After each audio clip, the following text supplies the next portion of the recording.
Welcome back to Conversations for the Good. Hello, Dr. Jane. Good morning, Anna. How are you? I am so happy that spring is finally here. How about you? It's amazing. It's a new beginning. It is, and I love seeing all this sunshine. You've used the word practice in so many of our conversations and also frequently used the phrase life as a practice as something we should aspire to. Dr. Jane, let's explore more deeply what this means and how we can integrate it into our lives. Sure, Anna. Practice is the actual application or use of an idea or a method, as opposed to theory or a concept of something. So, the analogy that I so often use is about we can read about riding a bike, okay? And this is the cognitive conceptual process. This is the intellectual gathering of information, but it is not the same as riding a bike, which is getting on the bike, sitting on the seat, pushing the pedals. This is the process of practice, the actual doing of it. So practice is a doing activity, and it also involves repetition of that activity, hopefully so that we can become more proficient at whatever it is that we're practicing. So we've talked about practice and we've talked about repetition, particularly around making conscious choices, and that this is a necessary component if we want to reprogram and rewire the brain. So it's doing it once as a start, but the real impact is doing it repeatedly. That's what we want, and the practices that we've been promoting in all of our conversations really have to do with taking care of ourselves, about increasing our awareness of what's happening in the moment, discerning what we have control over, strengthening and balancing our energies is another practice that we've introduced. Also holding steady in uncomfortable situations and quieting our reactive minds, really being able to settle and quiet that reactivity so that we can make healthy, conscious choices. And we've provided many suggestions. These are really the prompts for regular practice. So to get it, you really must do it. That's the key. So we no longer are just collecting information, we're stepping into the experience. That's exactly right, Anna. And for me, it's all well and good to gather information and gather data, but what's the point if we're not going to utilize it? And I have to say, I've been guilty of this at many points of my life where I've gathered information, maybe buying that new self-help book or attending a workshop, and really not using the information to improve or benefit my life in any way. So if you remember, we talked about a quote, knowing and not doing is not knowing. And the practice is the doing, and it takes the knowing to a much deeper level, the level of what I call direct experience. And direct experience is more than intellectual knowing. It's really a mind-body experience that allows for a deeper integration of the knowing. And in this, we're using our awareness and deliberately practicing in this present moment awareness without any judgment. So this knowing really impacts us on multiple levels, often simultaneously. Mental, emotional, physical, spiritual, relational. This is where the doing of the practice really becomes the being of the practice. So it really moves us much more deeply into this integrative process and knowing something on a much deeper level, mind, body. So why is it that we so often resist this lovely opportunity to deepen into our experience of ourselves? Well, there are a myriad of reasons, but the one that I run into most often is I don't have enough time. I really enjoyed it, or I liked it, or I tried to keep it up, but there just wasn't enough time. And often this has everything to do with the fact that all of us are so doggone busy. We're achieving and we've collecting our accomplishments, and we're being very, very productive. And oftentimes we kind of categorize self-care as a luxury instead of an essential, and that usually lasts until we have some kind of a personal crisis, maybe a health crisis. And then all of a sudden we're more open to it, or at least willing to incorporate it to some extent into our lives. So there are two things that we might want to consider if we want to extract ourselves from this particular excuse of it not being enough time. The first thing is we have to make self-care and our practices a priority. Our health, our well-being, we need to treat it like our life depended on it. And very often it does. So it's not about, I don't have time. It's about, I make time. And the second piece is I need to guard this priority of self-care and my practices with the commitment and real integrity. Kind of, I'm giving my word. So if you'd ask me, did you practice today, Jane? I'd say, oh, Anna, of course I did. I gave my word. I know I can relate to all of what you're saying. And sometimes we recognize the value, but procrastinate and just never do get to it, Well, and there's that word again, procrastination. We've mentioned it before, and it comes to us in a myriad of disguises. Very often behind procrastination can be anything like fear or reluctance to move out of our comfort zone, of feelings of incompetence, apathy. Sometimes I just flat out don't want to do it. And so our job here, or our task here, is to turn toward those resistances, and to ask ourselves, what's the real issue here? Do I know how much this is costing me, not to take care of myself, and then it's also about, what keeps me from the practices that I know to do that really support my health and my wholeness, keep me, vibrant, and can also, make a real big impact in changing my life. So another issue that tends to interfere with practicing regularly has to do with when I do have some downtime or some free mental time. And so often we use this as catch-up time, and that's catch up as I'm catching up on task, not ketchup in the bottle, catch up task, or I kind of want to check out, so if I'm catching up, I might be answering emails or texts. And if I'm checking out, I might be turning to entertainment, just to kind of zone out, things like TV or video games or movies or something like that. It can be part of a continued busyness, or it can be a distraction, or sometimes it can even kind of work into an addictive process, and I don't want to condemn leisure time activities. I think they're lovely, and I think it's an absolute essential for balancing our lives, but not to the exclusion of self-care. The bottom line is, if we use an excuse or a justification that keeps us from being healthy, that keeps us from our own well-being or from our best selves, we're probably telling ourselves a lie. Yes, that. Oh my goodness. I'm sure that everyone that's listening right now can, kind of see this in themselves at times when we try to justify, okay, we've got time to do this, but I'd rather do that. We always make up these excuses. And so I'm sure a lot of people can relate to that. Dr. Jane, let's talk about the types of practices that there are that we can. Yes. Well, every quieting technique and every energy technique in our YouTube and podcast library, is a potential practice. All of those techniques can potentially be practices that we do regularly. Each targets a different body, mind, soul, energy matrix dimension. And for instance, the quieting techniques really are specific to settling our physiology, kind of stepping off that train of the autopilot thinking and reactivity, and allows us to move away from that survival, fight, flight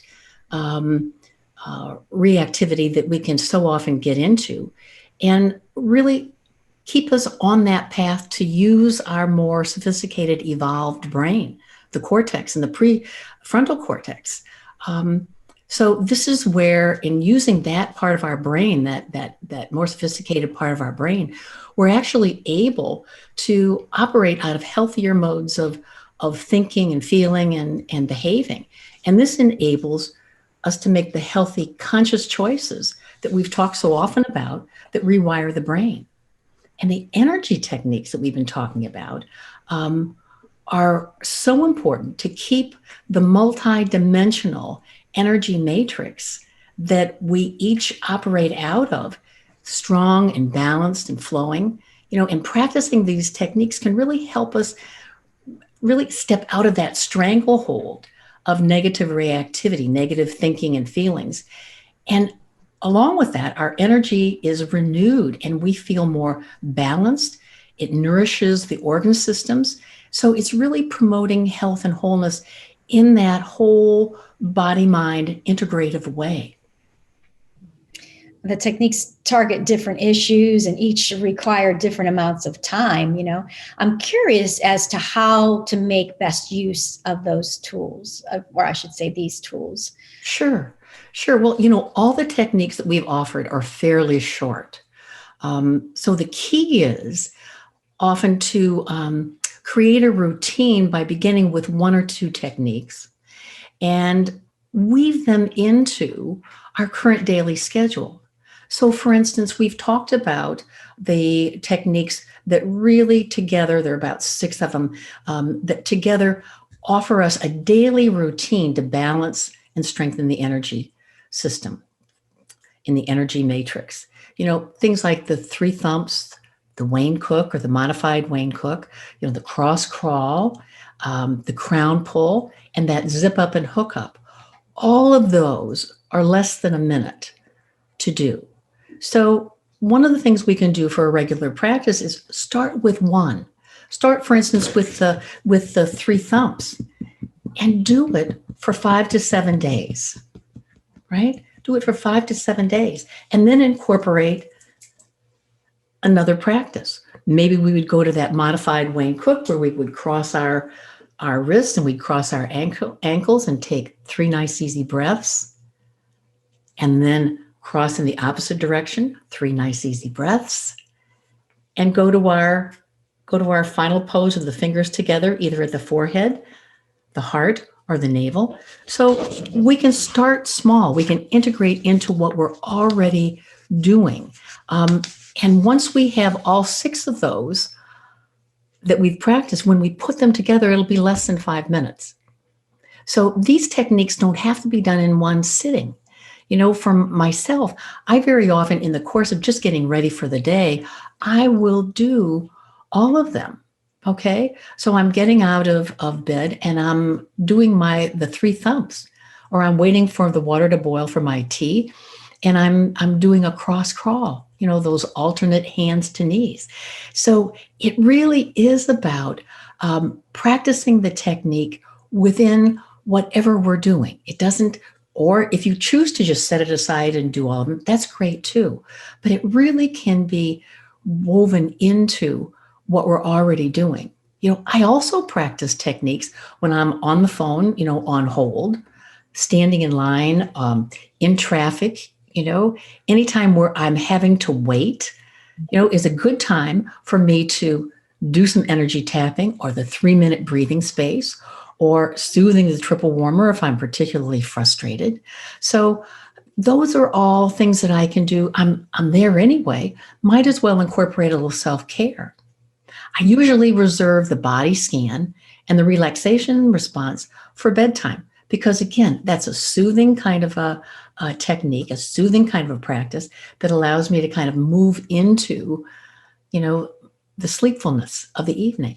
And as I mentioned before, the tapping in the tapping video, there have been times when I've awakened in the middle of the night feeling really anxious and worried about something in particular that's going on in life at that time.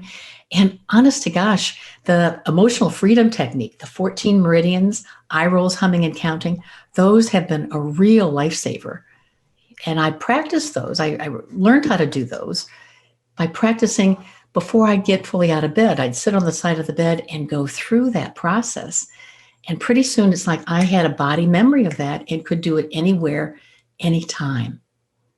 Yes, all these practices are so amazing and very, very effective. So it means, that we learn the technique slowly and then practicing every chance we get. And we really are looking for opportunities to slip a practice in within, any time during the course of the day or night. If Absolutely. And yeah. that's it. So that it really becomes just part of our routine. I believe that effective learning can be accomplished in small increments.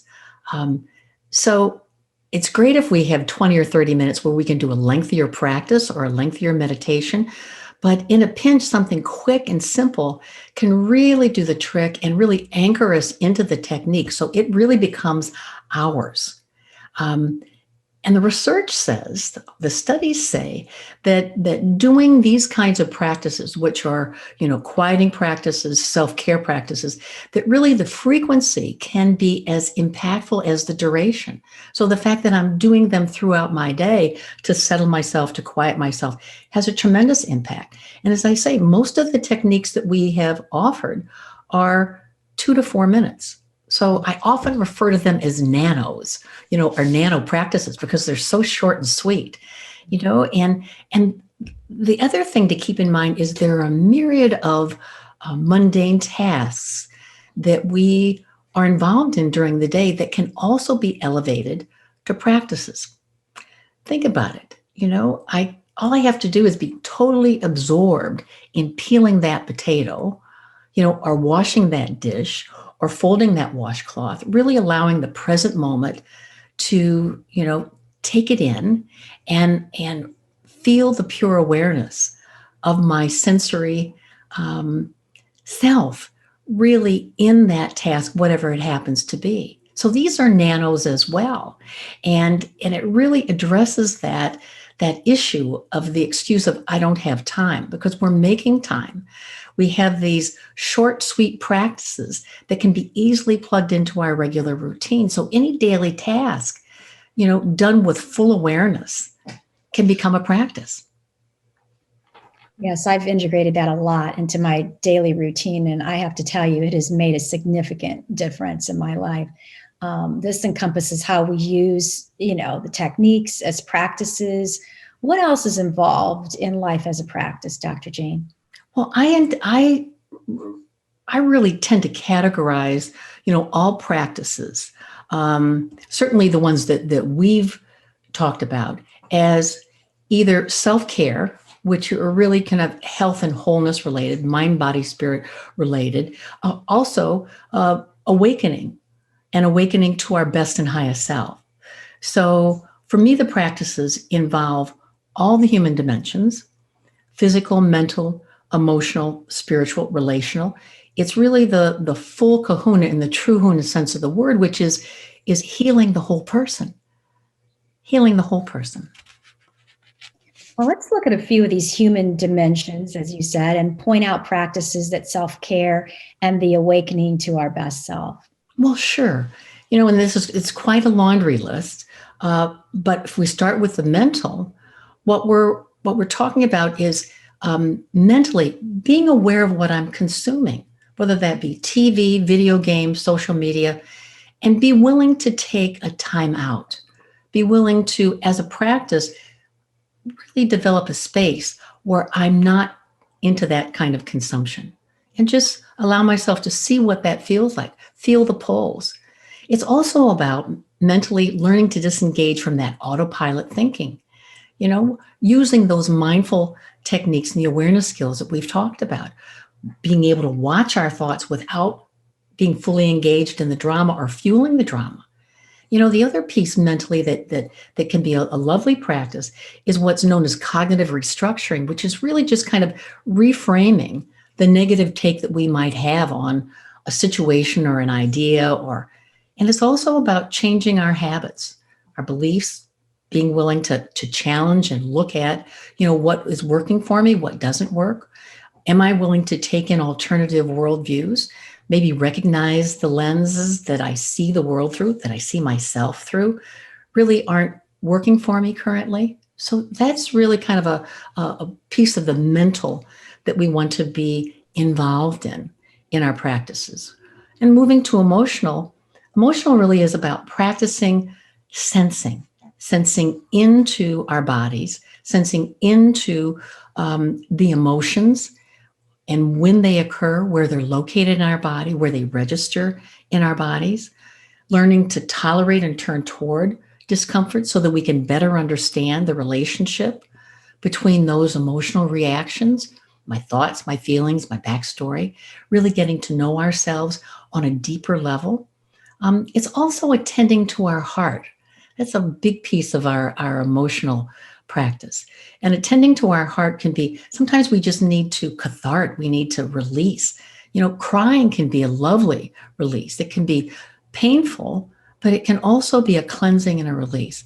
And there are also times, honest to gosh, Anna, when we just need to scream our heads off. So it's finding an appropriate place, maybe in our car when we're by ourselves, where we just need to vent and allowing ourselves to do that.